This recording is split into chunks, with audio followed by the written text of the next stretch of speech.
G'day and welcome to boostgumps. Today we're going to be trying to fit this into this.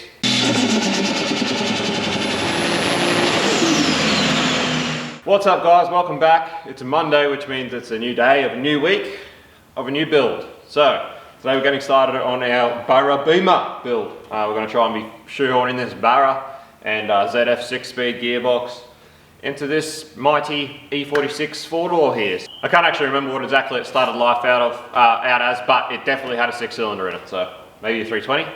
I think maybe a 320. Anyway, regardless, we're going to be putting the mighty 4-litre Barra in here. So this Barra is an aspirated Barra that came out of a BF Fairmont plus a 6-speed ZF aspirated ZF6. So the weaker gearbox, but we are going to be doing an NA plus T on this car, so it will be turboed. Because it is out of a BF Fairmont, we do have the 3-plug PCM, which I think means that we can actually run some boost control and stuff out of this PCM, I think. We have to familiarise ourselves a bit more with the actual Barra PCMs and what sort of OSs you can chop and change between them, but I'm hoping that the fact that this has the C-plug means that we can actually set up some ECU controlled boost and a few other things like that. So although aspirated ZF6 box is not much fun, and you know, pretty much a box stock aspirated Barra with a turbo is not exactly going to be a powerhouse. So the plan at the moment for the owner that we're doing this for, who actually just happens to be one of our old bosses, we used to do a lot of work for him. So stoked that we get to do this car for him. It's actually been sitting here for quite a long time. Very sorry, Benny. It's been here for like a year. It's one of those things, every time we had it earmarked to come into the shed to get started on it, we'd have problems with the car that week that would just eat the whole week up or something like that. It has just been a nightmare. So we booked it in on a Monday this time. We thought, nah, it's coming in here straight up. So here it is, finally getting sorted. So the plan is just to build it with the NA plus T and the aspirated ZF to start with. You know, doing the conversion and doing all that's pretty much getting the hard work out of the way. The plan is that the owner would like to, after that, get an actual proper turbo ZF box, or even get one built to handle a bit of power, and probably put a 3R rodded Barra in this thing with some valve springs and a couple of, you know, key modifications so that he can actually make sure this thing makes some decent power. But in the meantime, we have to sort out some stuff with the rear end. You know, it is only a 3 Series, so it'll only have the small case stuff in the rear end. So in the meantime, we'll probably have to sort out getting some medium case rear end parts from a 5 Series or something like that. We'll just see how we go along with it. But that's the plan, that's the build. Let's get it cracking. So as you can see, the thing's already been mostly pulled apart. The plan originally actually wasn't for us to be building this car. The owner was pretty much keen to build most of it on his own and sort of get us to finish it off, which is something we seem to be doing for quite a few people. But the going theme at the moment with a lot of people is that he had real estate issues. He ended up selling his house, he was building a new house or something. He had to move in a hurry basically, and he needed somewhere for the car to go. So anyway, you know, we're blessed with all this room that we've got around us, so it just ended up another one of those things where he was going to send the car here, and then if it was going to be here, he may as well just get us to build it, and yada yada yada. Here we are building the car, which does seem to happen actually quite often, that exact situation. But anyway, that's all good by us. We're pretty keen on this thing. We've been talking to our boy Nigel at Barra about coming up with a solution to integrate the can from the Barra PCM to work with the entire BMW body harness. So obviously, being a fairly new era BMW, so much electronics, all of it's CAN, we need the body loom to work and to integrate, because we need so much of this stuff to be working. It's the only way we can really have it on the street and you know, get it sorted to work as a street car. So quite important. Nigel's actually built one Barra E46 before. I actually know where it is. We actually had the opportunity to buy it for quite a good price. But the owner was dead set keen on us building him an entire car. He wants it done his way. He wasn't sort of super keen on buying one that was already done, which is absolutely fair enough. And he'd already got, obviously, the motor and gearbox in the car. So he didn't really want to go spending money on another car that was already built. So we're going to build it anyway, but we're pretty confident that Nigel there at CAN Solutions, Barra, can get us sorted. He is the man when it comes to doing CAN integration. So if you're looking at doing a pretty wild engine swap, whether it be LS, Barra, anything modern that runs with CAN, get onto Nigel there at CAN Solutions, and he should be able to help you out with actually integrating your swap. So big thanks to him. Going to be a little while until we get to the point where we're looking at doing that, but we have got the ball rolling with there. Now the owner has actually already sourced engine mounts for this thing as well. There is a company, I'm going to clear this up before the end of the video, I just don't know, I can't remember right now, but somewhere in Europe or Scandinavia or something like that, someone over there has been putting some Barras into E46s just for drifting purposes, building drift cars and stuff like that. So he is making mounts. There is someone out there that does make mounts to do this swap, so I'll confirm that with you by the end of the video, but that's where we're at. So we've already got a pretty good jump start on this thing, so today we're just going to be looking at getting the Barra and the ZF in the car, having a look at what room we've got, what we've got to cut, what we've got to bash, coming up with a plan for fuel system, turbo, exhaust, all that sort of thing, so we can start getting some gear together to get this thing happening. What do you reckon, Rex? Keen on the BarraMW? Yeah, you know how much I love Barras. Rex loves Barras. Yeah! Fucking Aussie 2J, bro. Nah, come on, mate. No, they're not bad. Don't misunderstand.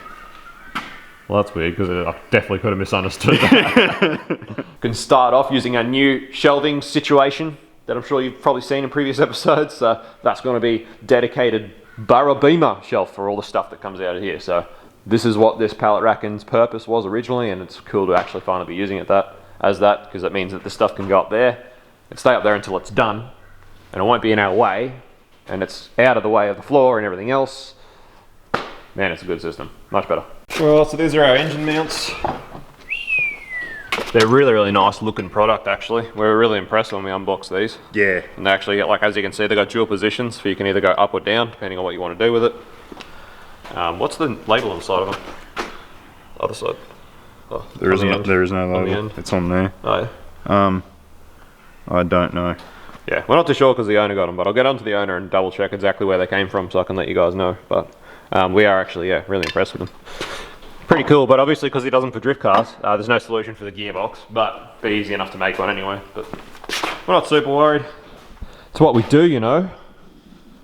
Oh, new merch drop, get on it. Alright, so I figured it out. The mounts are from a bloke by the name of Hartman Drifting on Instagram. Go and check out his Instagram if you want. He's got a pretty sick Barra swap BMW, obviously, drift car. And he is from Sweden, so they're a Swedish thing. But found his Instagram, had a bit of a look, and as we expected, the standard B series front sump is not going to fit. It's not going to work with this configuration, so the sump's going to have to go. It looks as though he's running a custom built job of a sump, so we'll probably have to figure something out with that. I'm not sure if an FG sump will work or what the go is. So the owner's just sent me right now a link from where he actually bought the mounts from, which is loading right now.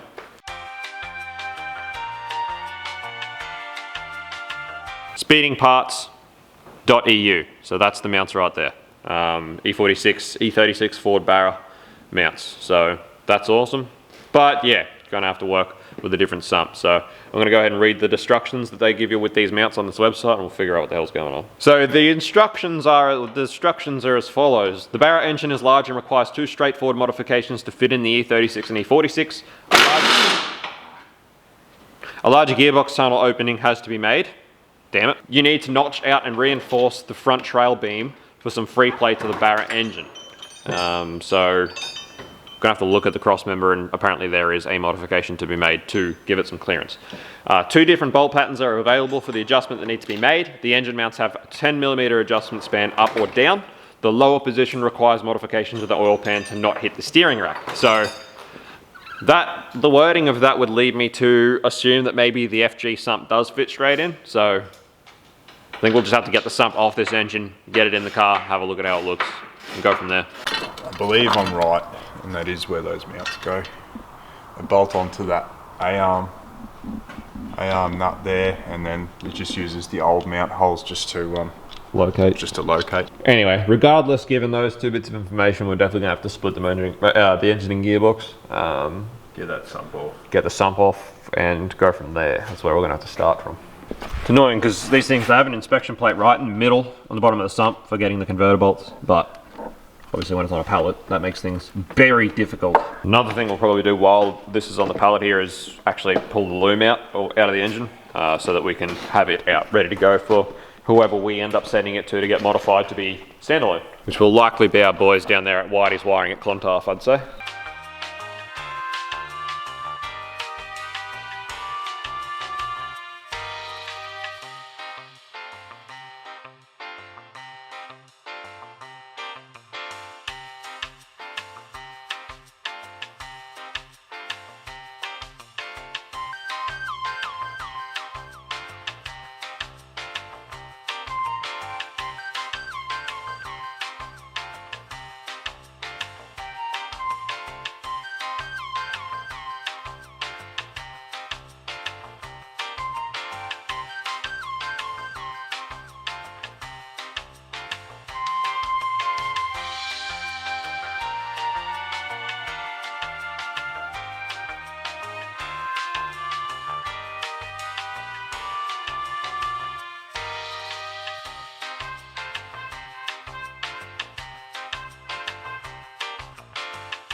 Righto, so as you saw, loom's out. It's ready to go for whenever we decide to send it away to get modified. We've got our sump off so that we can get this thing in there and have a look at fitment without a sump, but gonna work on just getting an FG sump for now and go from there. Box is out ready to go in after the engine's in there so we can see where we might have to modify the tunnel. I started just pulling the loom out of the way. Like I said, guys, being a BMW and everything we need to integrate, I didn't want to go pulling a lot of this stuff out yet because there may still be a lot of things we need to retain. So just put it to the side for now until I go through that and figure out exactly what everything is and what we're going to need and what we don't. Got our mounts on the cross member ready to go, so this engine's ready to go in for a test fit. So let's get it done.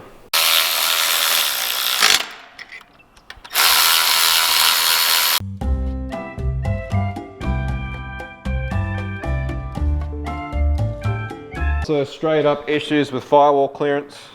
Probably, you know, very much to be expected with fitting such a large motor to this sort of car, but we've got this heater line at the back here as well as our coolant temp sensor, which we are just going to delete at this point. So we're going to remove this heater line completely. We're going to remove that, and what we'll do is actually plug that coolant temp sensor hole and relocate the coolant temp sensor to probably the thermostat housing or in the top radiator hose or something, and just plug that off so that it's not at the back there. Easier to get at, sort of works to our advantage in a few ways, but we're going to try that first and then we're going to see how far back that gets us, but I still reckon we will still need to cut a fair bit of this out. So I mean, I'm fairly new to BMWs and this was all already moved before we got here, but I'm pretty sure this is like the heater box and the fan box and everything, so not sure what the go that is there. That'd even get us enough if we got rid of all this insulation stuff, but you'd have to like reroute all of these lines. Yep.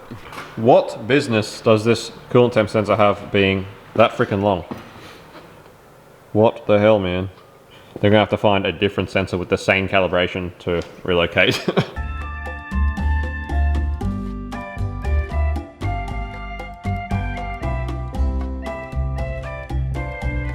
Oh no. So these heater lines on the firewall are just right in a terrible spot to be in the way, so take them off as well. And it is looking fairly close to fitting. Regardless, we're still going to have to probably cut or massage quite a bit of that firewall to get it to have clearance. You know, we can't be resting against it, but at least it'll give us some hope for the thing will actually fit without too much cutting.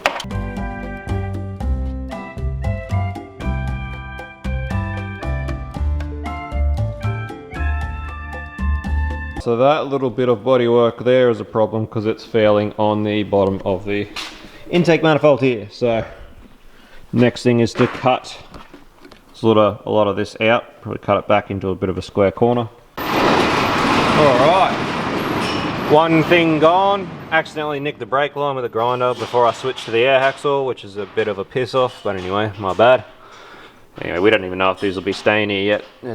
These will likely probably all have to move, so we might have to remake them all anyway. We'll just see how we go. But that should make plenty of room for our intake manifold now. So they join right there. Try again. Those two do. This one doesn't.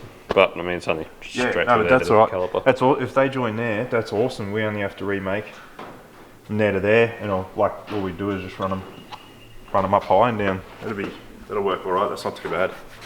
See how it goes. Anyway, let's try, was it number 3 or 4? Get this engine in? This is 3.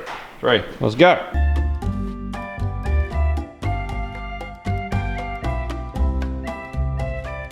So what we're going to do now is actually pull the mounts back off the engine side and rip them off quickly so that we can actually get the engine down close to the position where it's actually going to be sitting when the mounts are installed, just so that we can get a really good idea of exactly where we're going to have to sort of start with this firewall.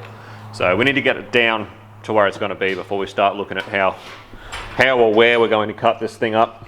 Just start cutting it everywhere. Yeah, just cut the whole firewall out. So that's pretty close to where it's got to go.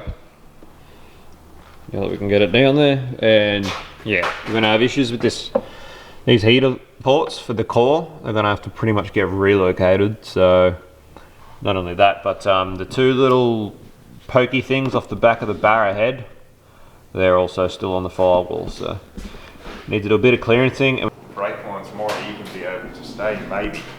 Not the one that's been cut though. No, well they'll have to get replaced. Not that one. It's got a cut in it. It won't be very good. Straight down and under the flippin' dash. Great. That's great. It's really good. It's great. All right. So we've got the grommet out. This little bit of plastic that comes down from the heater, the fan box, literally does nothing. Useless. So think about just getting the hacksaw in and just lopping that, and thinking about just cutting down, and then just taking that section out so that we can relocate and just pull these up pretty much and try and bend them around and shape them around a bit up to this way so that we can still use them. I think would probably be the best option. So we've got the bender, which would work, but we'd have to take it out of the car to do it, and then put it back in. Well, I guess we'll start taking the dash apart then. So that's what we're working with as far as the filter setup for the fan box and the housing and stuff. So trying to fit that over the Barra is going to be challenging to say the least. And these are what I was talking about that seem to be failing on that Firewall. These two little. That might just clear it, you know, because when we had it in there before, they were sitting just like, down there, like there. So there's. Geez, it'd go close. We'll give it a go. We'll give it a red hot crack. We won't condemn it yet. Because it would be nice to get it back in for street duties, you know, having the actual, being able to have open air into the cabin and stuff like that. But. Alright, so we've gotten the beamer off the hoist so that we can actually get in the doors, so that we can get all this out. Holy, what a freaking job this is to get everything out. Steering wheel off, everything, center console off, cluster out, airbag out, dash, like A-pillars off, get the dash out. Then we've got to get everything in the middle, underneath the dash out so we can get at the fucking lines. It just seems like an absolutely excessive amount of work for something so simple, but the fact is that we're still going to have to cut up the trans tunnel, so realistically we're going to need all this gone anyway. So it's not really just for these heater lines, but nonetheless it still sucks. You all know how much we hate working on the dashes. But anyway, I'm just up to getting this airbag out. Thank the Lord for YouTube how-tos, because I tell you what, we're certainly no BMW experts, and they're not exactly intuitive, I'll tell you that much. I'm gonna fucking keep it that way too. They're not exactly a very intuitive car to be working on in here. They're yeah, pretty wild. So I'm watching a couple of YouTube how-tos on how to get this stuff apart, which has been helpful. Got this banana bread at work today, dude? Hell yeah, dude. Banana bread at work today, dude? Hell yeah.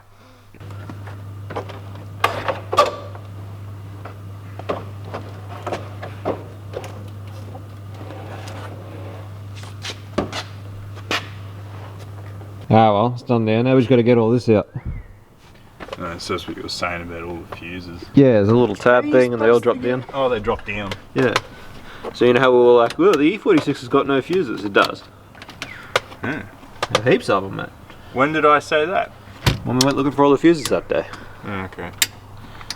Not this sort of E46, our E46. Yeah, right. Why they hide them? I don't know. It's trendy. All the fuse thieves. Well, if they were in open sight, people could fix the indicators on them, couldn't they? No excuses then. No excuses then. Even the big boys are in here.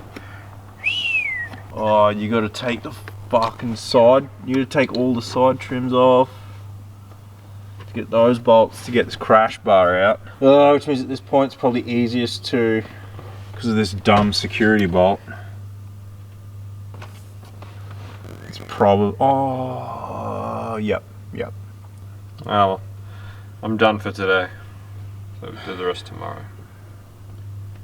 You're not gonna be any smarter tomorrow. You don't know that. I could watch heaps of YouTube videos between now and tomorrow. It's freaking hard in like these cars, because they're at such an age now where everything's really brittle and everything's plastic, so you gotta be so careful with everything. And like obviously this windscreen's been changed at some point, and whoever actually put the sealant in to put the new windscreen in didn't take any of these A-pillars or anything out, and they just gooped the sealant, the windscreen straight over everything, so all of the fabric on the A-pillars and stuff was stuck to the windscreen, to this sealant.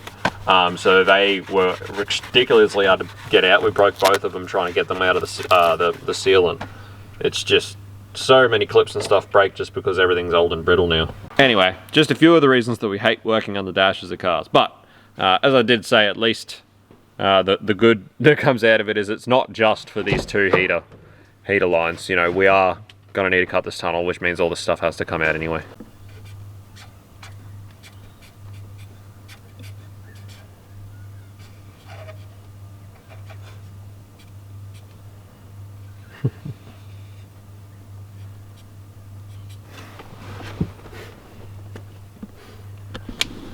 Are you having fun yet? For the next poor soul that has to pull this dash out, at least I'll get something funny out of it. I don't know if I added earlier either, but we do have another E46 down the back there, so down the front I should say. So we do have another car that we can get a brake line out of, so that's not a big crisis. Alright, we got it out. What an absolute delight this has been. just to sort this out. Just to sort that out, so... I reckon we cut that off anyway. We use... It's going to be hard to use our tube cutter because there's two of them next to each other.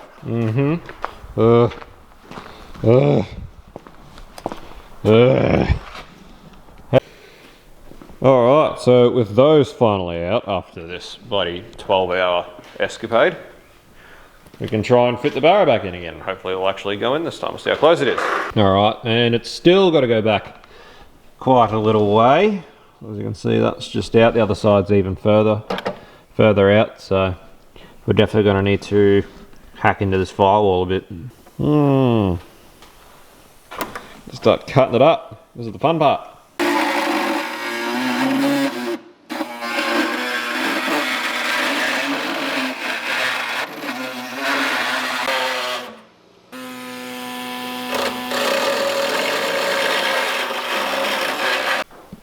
Alright, let's try again, eh?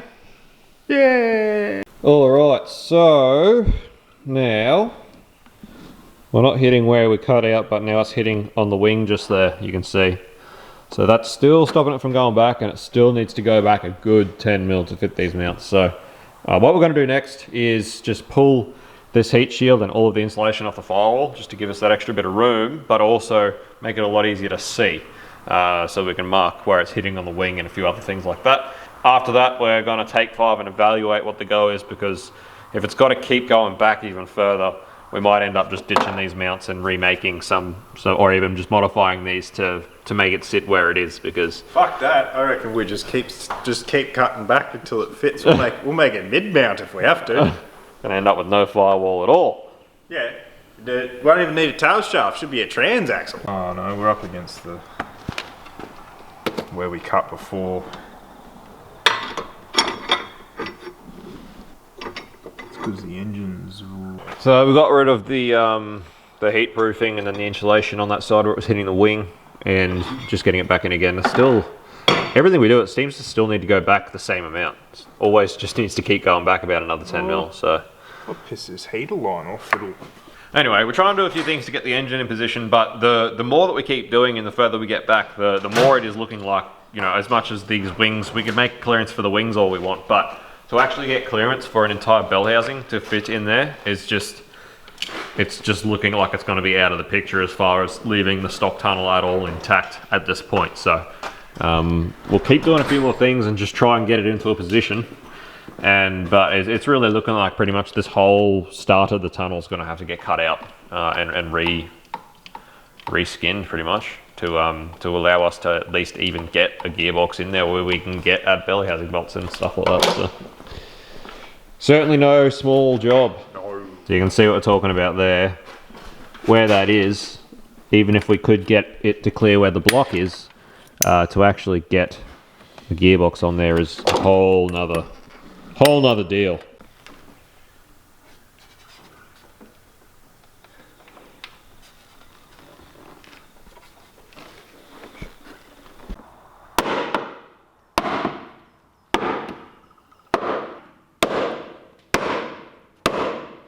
BMW build quality. We do have a bigger hammer.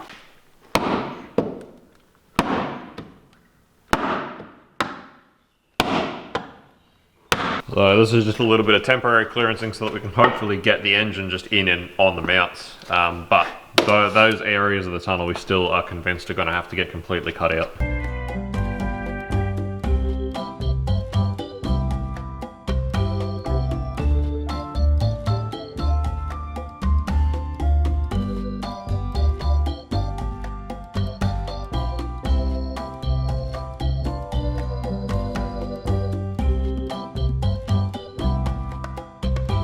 Look at that.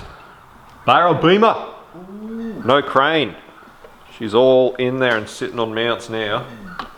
Interesting. It's taken some spirited hammering, but we're there. I think we need to get rid of all of the insulation. All All of it right up through there, and then same on the other side.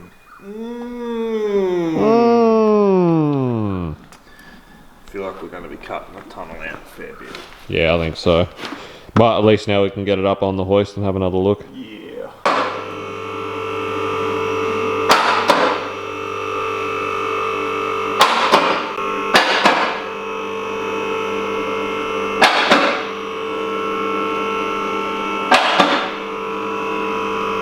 Alright, so here's what we're working with. You can see she's pretty tight. So you can see like that's the bell housing bolt thread there. You can't even see the top ones because they're up in there. Those are right up there. You know, if a bell housing has to fit up there, that's all got to be gone. Yeah. Even our biggest hammer can't fix it. Yeah, same with like the end there. It's just going to have to be cut out. Yeah, there's no... And that. Yeah, we're pretty much going to have to take out this whole... Yeah, that pretty much whole the section. whole section of the front of the tunnel. Get the box in here and then... sheet it up. build it around it. Which means that we're probably going to lose the internal vents that go down to the back, I think, for the AC. But anyway, that is what it is. Got to make sacrifices, don't you? Yeah, when you want to make fuck all horsepower with a shit engine. Look, I'm in a shitty mood because I've already had enough trouble with Ford nonsense today. It's just too many Fords for one day, he reckons. Crap. Friggin' Barra. Trash. Anyway guys, that's step one. We've managed to get the motor in there on the mounts to suss out what sort of room we've got. From here it's pretty much just a plan of attack. You know, it's one of those things where we knew that it's one of those things you can never quote. This swap is really, that I'm aware of, not really been well documented publicly. I don't think a lot of people have done it, and certainly no one's publicly done it for anyone else to see. So it's one of those things where it's impossible to quote until you get to a position like this where you can see what needs to be done to actually fit everything in there and make it work. So he knew the deal at the start, so now that we've got more of an idea of what we're going to have to do and what's going to be involved in getting this thing together, we can sort of give him a bit more of an idea of what's going to happen, and he can then decide if he still would like to go ahead with what's going on, or whether he wants to go a different route or pull a pin or whatever else. So we'll liaise with him and come to an agreement of how we're going to proceed from this position, but this is step one, as the motor's in there. So there you go guys. Barra E46. 1/60th of the way done. Let's get it. Anyway guys, thanks for watching. As always, don't forget to go suss out the new merch. Buy yourself something nice, go into the draw for this month's giveaway. If you do want to buy a fair bit of merch, maybe consider becoming a channel member. You get early access to videos, member-only live streams and content. You also get a 10% merch discount. Thank you everyone who watches. We'll see you on the next one. Peace out, see you, bye.